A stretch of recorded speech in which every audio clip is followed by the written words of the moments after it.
The military training camp was alive with noise and energy that afternoon. The sun hung high above, heating the sandy ground until the air seemed to shimmer. Young soldiers moved from one exercise to another, laughing, talking, and exchanging stories as they wiped sweat from their brows. In the middle of the camp stood the large green GP tent, a place where officers rested, discussed missions, and shared light-hearted jokes. Inside the tent, Captain Armin sat casually with a group of young officers. Armin was well respected, smart, confident, and known for his playful nature. His jokes often brought relief after long hours of training.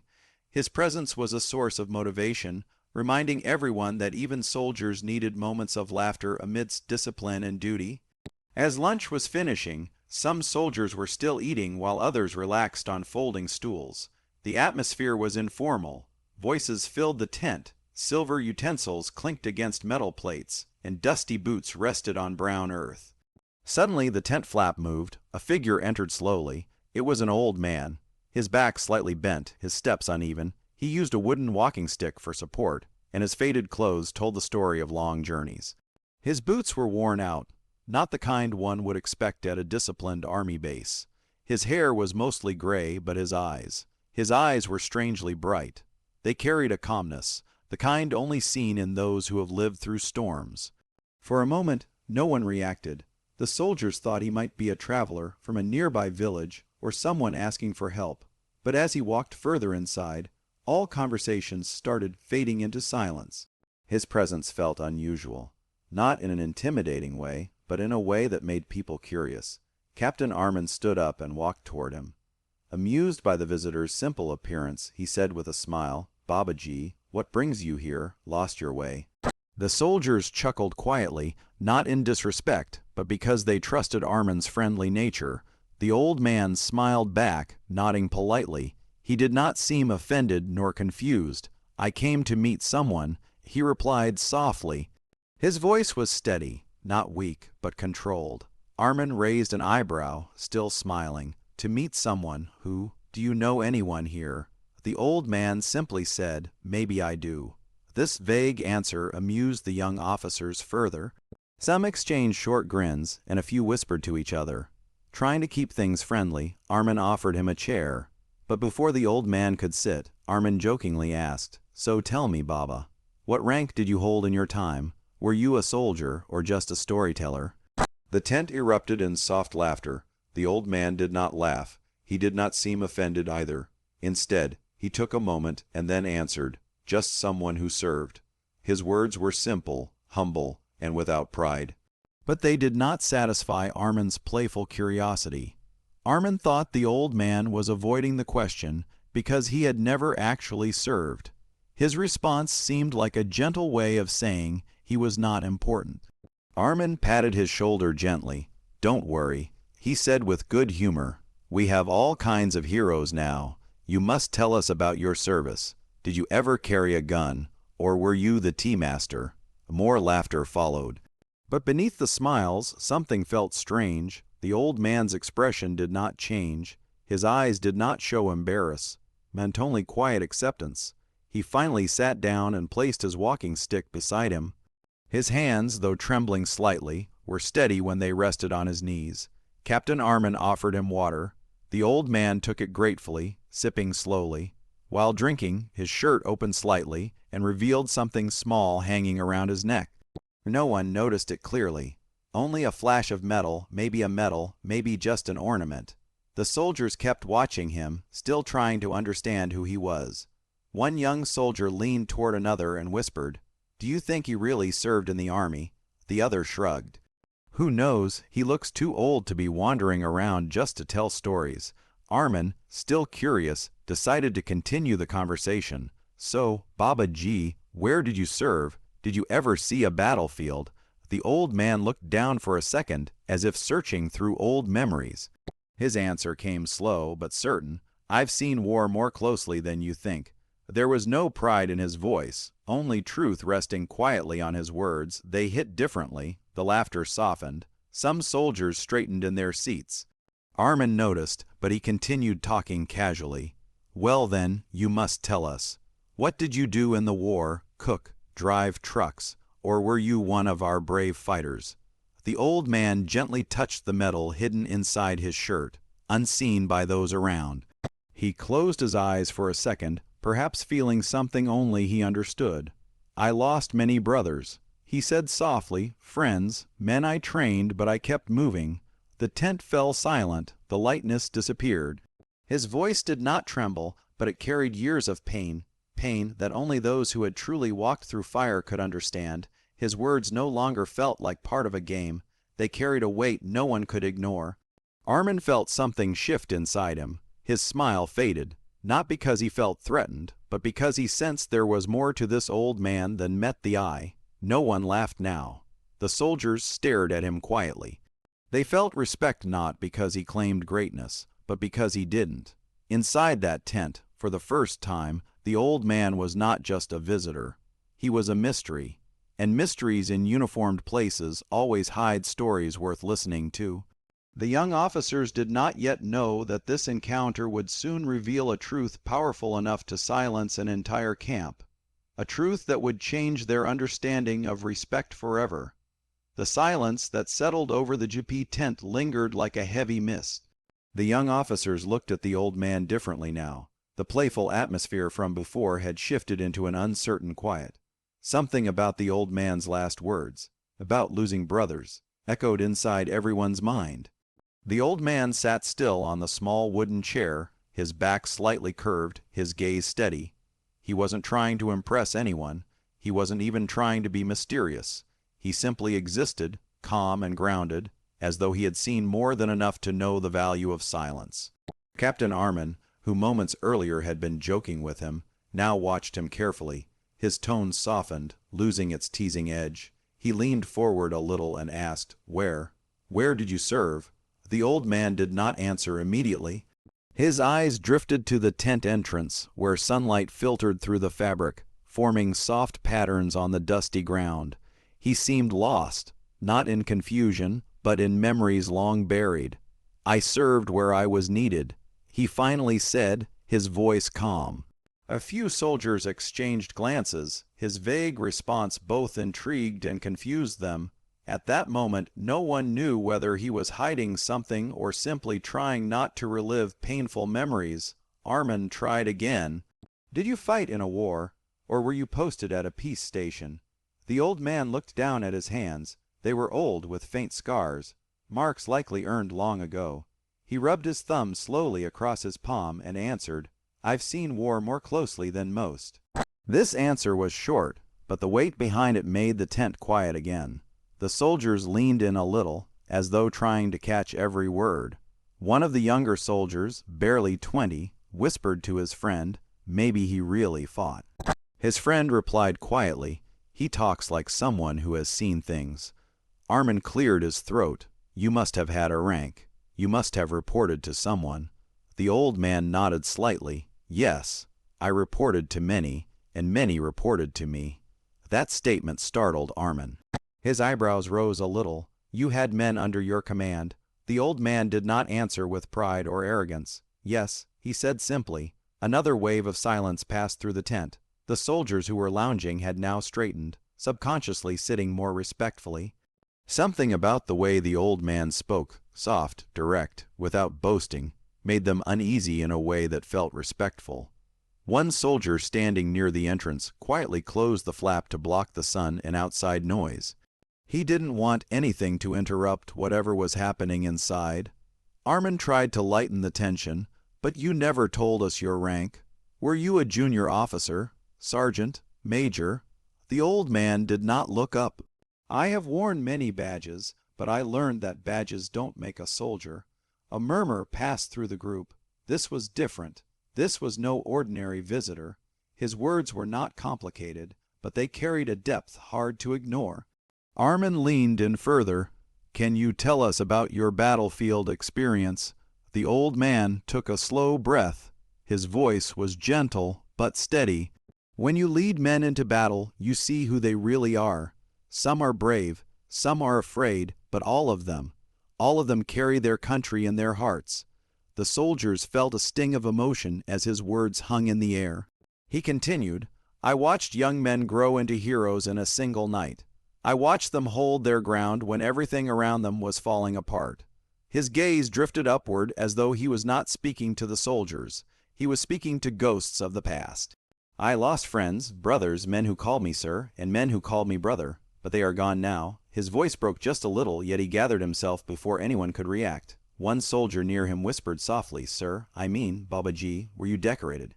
The old man smiled faintly, a smile tinged with sadness. Recognition means little to a man who has buried his own soldiers. The young soldier's eyes widened. He didn't know how to respond. The old man continued, "Award or no award. War teaches only one truth: every life matters."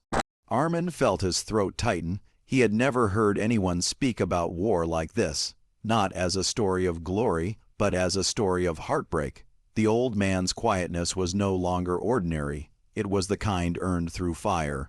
Armin swallowed. "Were you ever wounded?" The old man slowly lifted the sleeve of his shirt, revealing a long scar running along his forearm. "This one, shrapnel." Gasps filled the tent. He continued, lifting his collar slightly to show another mark near his shoulder. "This, a bullet, a long time ago." He lowered his sleeve again gently, as though trying not to disturb old memories. No one spoke.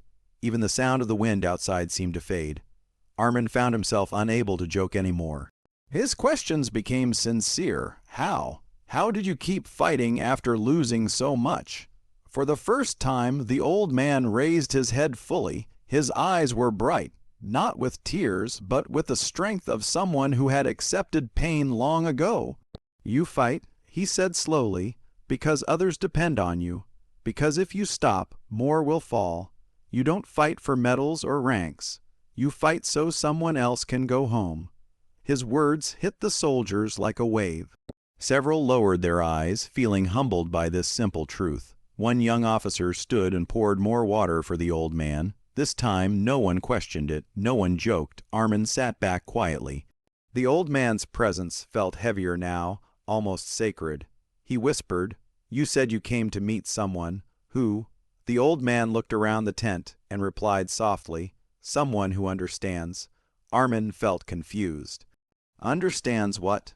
The old man glanced at each soldier, one by one, as though looking into their hearts. "The weight of a uniform," he said. The statement was simple, yet it traveled through every soldier like a silent drumbeat. No one dared to ask more. No one dared to laugh. All they knew was that the quiet old man they had mistaken for a random visitor was someone whose story was far deeper than they could imagine. And the tent, which had moments before been filled with jokes and noise, now held only silence. A silence that demanded respect. They didn't know it yet, but the truth about this old man would soon shake the entire camp. Moments passed in the tent where no one spoke. The old man's quietness seemed to hold more power than any loud story could. His presence alone made the young soldiers sit straighter, as though some unseen discipline was guiding them. Captain Armin tried to understand his uneasy feeling. Something told him this was no ordinary visitor. Yet he still could not imagine how great the truth would be. The air inside the tent grew still. Outside, distant training noises continued, boots hitting the ground, whistles blowing, but none of it seemed to reach the soldiers inside. All attention remained fixed on the old man, whose calm expression held decades of stories. Then, suddenly, the tent flap opened again. Everyone turned. The camp commander entered, brisk and serious as always. Colonel Farid was known throughout the regiment for his strict leadership style. He rarely smiled, rarely joked. His uniform was always neat, his medals polished, and his steps measured. Even senior officers instinctively stood straighter when he walked in. As he entered, his eyes scanned the tent, until they landed on the old man, and in that moment, something completely unexpected happened. The commander froze. For a second, he simply stared. His stern expression melted into shock. The young soldiers looked at each other, confused. Why would the fearless Colonel Farid look startled by an elderly visitor? Before anyone could process it, the commander moved forward quickly, almost running. Then, with a sharp motion, he stood at attention and raised his hand in a perfect salute. A full, formal, military salute. The tent went utterly still, not a whisper, not a breath. No one had ever seen the commanding officer salute anyone so quickly, especially not without introduction. Captain Armin's mouth fell slightly open. The other soldiers just stared, their minds scrambling for an explanation. The old man slowly looked up. His eyes met the commander's, and then, calmly, humbly, he returned the salute. Every soldier watching felt chills crawl down their spine. That single gesture said more than words ever could. Colonel Farid spoke, his voice unsteady, not from fear but from deep respect. "Welcome back, General. General Zamir Khan." Gasps filled the tent. Several soldiers instinctively stood up, stunned. Captain Armin felt his knees weaken. General Zamir Khan, he had heard that name many times during training, during history lessons told around campfires, in whispered stories of war and sacrifice. Every soldier knew the legend, a hero whose leadership saved an entire platoon during a brutal mountain conflict years ago. Many said he was the strongest strategist the army had ever seen. Others claimed he was a ghost, someone who disappeared after the war and never returned. Some believed he had been killed. Some thought he had chosen a peaceful life away from the military, but none imagined he would be here, standing quietly in their tent, wearing worn-out clothes, holding a wooden stick. Captain Armin felt a rush of shame. He had joked with him, teased him, questioned him. He remembered asking about his rank, about what he did in the war. All while unaware he was speaking to one of the most decorated generals in modern history. Armin stood, his face pale. I didn't know. He whispered. The general waved his hand calmly, signaling there was no need for apology. "It's all right," he said, his gentle voice unchanged. "Respect must live in our actions, not in assumptions." His humility shocked the soldiers even more. A man of such greatness could have demanded honors, demanded recognition. But he sat quietly, speaking softly, as though he were simply one of them. Colonel Farid stood beside him, still in disbelief. "We searched for you," he said quietly. "The nation thought you were gone." The general smiled faintly. "I needed time to heal, time to reflect. War gives much, but it also takes much more." His words pierced the room. The soldiers realized they were witnessing something extraordinary, history walking before them. Armin lowered his head and stepped forward. "Sir, I apologize for mocking you. I didn't know who you were." General Zamir placed a gentle hand on his shoulder. "There is no shame in not knowing. True shame is in treating someone poorly because you think they are insignificant. You, Captain, offered me water before you knew my name. That is enough." Armin swallowed hard, grateful yet overwhelmed. The other soldiers stood in respectful silence. Some still couldn't believe that the quiet old man who had walked in like a stranger was the same man whose bravery was taught in military academies, whose strategies were studied, whose courage was legendary. A soldier near the back whispered, "General Zamir Khan, alive." Another whispered, "I thought he was a myth." The general looked at all of them, his expression gentle. "Heroes," he said, "are not myths. They are ordinary people who do what must be done." Colonel Farid quickly instructed a soldier to bring a chair fit for senior officers, but the general stopped him. "No need," he said calmly. "This chair is fine." That simple sentence humbled everyone. There was no ego in his voice, no pride in his posture, only the calm dignity of someone who had seen the world clearly and needed nothing more. The commander then asked quietly, "Sir, why did you come today?" The general looked around the tent slowly, as though memorizing each young face. "I came," he said, "to see the new generation, to know whether the nation is safe in your hands." The soldiers stood straighter, their chests swelling with silent determination. In that moment they felt seen, not just as recruits, but as the future of their land. General Zamir continued, "You carry the legacy now, not of me, of those who never made it back. Honor them through your courage and through your kindness." His words felt like commands etched into their hearts. The silence that followed was not uncomfortable. It was reverent, sacred. No one in the tent would ever forget that moment. The moment when a legend revealed himself not through rank, not through medals, not through grand gestures, but through humility. And from that day forward, the story of how a humble old man walked into a GP tent and changed the hearts of young soldiers would become a new chapter in military lore, one told with pride, awe, and deep respect. The soldiers remained standing long after the general's words settled into silence. The air in the tent felt different now, thicker, heavier with reverence. Even the dust floating in the golden sunlight seemed to pause as if listening. No one wanted to break the moment. It was as though time had slowed down to honor the presence of a man who had survived where many had fallen. General Zamir Khan sat quietly, looking around at the young faces watching him. Some held admiration, some curiosity, some awe, and a few, like Captain Armin, held a deep, humble respect mixed with shame for having misjudged him earlier. But the general's eyes held no judgment. They were filled with kindness, the kind that came only from having seen the worst of humanity, yet still choosing compassion. "I did not come here to be saluted," he began softly. "I came here to remember." His words made several soldiers exchange glances. "Remember what?" The general continued, his voice steady.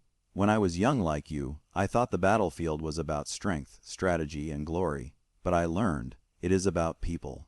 He paused, letting the weight of his words sink in. "You do not fight for rank. You do not fight for medals. You fight for the one standing next to you, the one who relies on you, the one who believes you will bring him home." The soldiers listened, unmoving.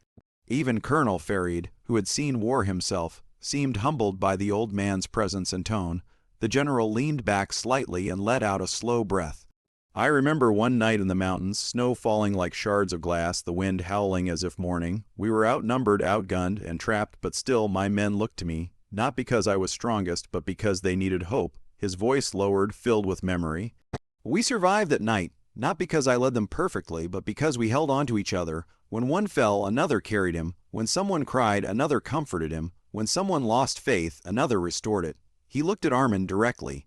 "That is what rank means, not authority, but responsibility." Armin swallowed hard. He had never heard leadership described so simply, yet so powerfully. The general continued speaking, not loudly, but with a clarity that filled every corner of the tent. "I used to think I could never leave the battlefield behind, but after the war, after losing so many brothers, I realized that a uniform is not just worn outside, it is carried inside, wherever you go." He tapped his chest gently. "Here, this is where a real soldier lives." A young soldier raised his hand timidly. "Sir, after all this time, after everything you did, why did you disappear?" The general smiled faintly, not offended by the question. "Because I needed to learn how to live without war." He looked down at his hands, steady but marked with age and memory. "When you lose too many, the world becomes quiet, too quiet." The young soldier nodded without speaking, understanding that silence could speak louder than noise. The general's eyes softened.